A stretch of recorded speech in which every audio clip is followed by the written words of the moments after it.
La grotte de Lascaux est située à Montignac-Lascaux dans le département français de la Dordogne. Parfois surnommée la chapelle Sixtine de l'art pariétal, elle renferme des œuvres d'art préhistorique d'une qualité esthétique remarquable qui lui permettent d'être parmi les plus importantes au monde.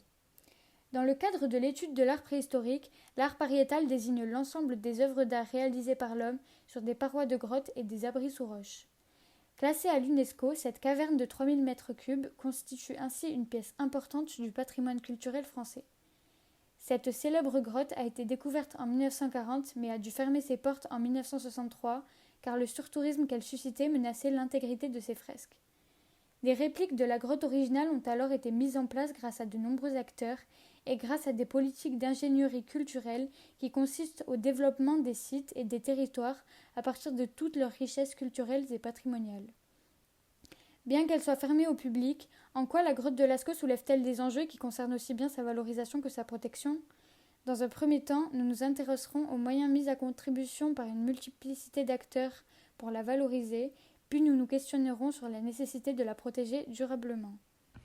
En effet, plusieurs acteurs se mobilisent pour trouver des alternatives à la visite de la grotte originale.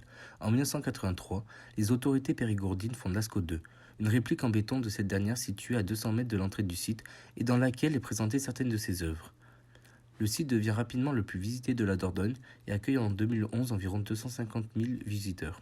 En 2010, le Conseil général de la Dordogne décide de créer Lascaux 3, une exposition mobile de 1000 m2 imitant les scènes des fresques présentes sur la nef de la grotte originale. Le projet a été financé par un organisme de l'Union européenne nommé FEDER, Fonds européen de développement régional. Les buts de cette initiative sont d'abord de permettre à la Dordogne de rayonner aux yeux du monde, puis de sensibiliser ses visiteurs à la vie préhistorique et l'importante conservation du patrimoine. L'exposition a été montrée à Bordeaux en 2012, puis a été présentée à Chicago et Tokyo, en passant par d'autres capitales européennes et asiatiques entre 2013 et 2016. Entre 2018 et 2020, elle a été visitée par environ 720 000 individus. C'est l'innovation technologique qui a rendu possible la mise en place de cette exposition, puisqu'elle est composée de dispositifs numériques interactifs qui permettent de mieux comprendre l'art pariétal, ainsi que d'une projection en 3D qui consiste en une visite virtuelle de la grotte. Enfin, Lascaux 4 a vu le jour en 2016, et il s'agit d'une nouvelle réplique de la grotte nommée Centre international de l'art pariétal. La question de la protection de la grotte sur le long terme est également majeure. L'exposition Nomade citée précédemment a aussi pour objectif d'alerter son public au sujet des émissions de dioxyde de carbone et de l'importance de la fermeture définitive de la grotte afin de la conserver durablement. Plusieurs moyens sont réunis pour protéger la grotte, à l'initiative de sa responsable Muriel Mauriac. Les seules personnes autorisées à pénétrer au sein de la grotte sont les agents de surveillance durant un total de 80 heures chaque année. 150 capteurs y sont implantés pour surveiller à distance sa température, son humidité ou encore sa concentration en dioxyde de carbone en direct. En janvier 2015, le système de climatisation y a été supprimé.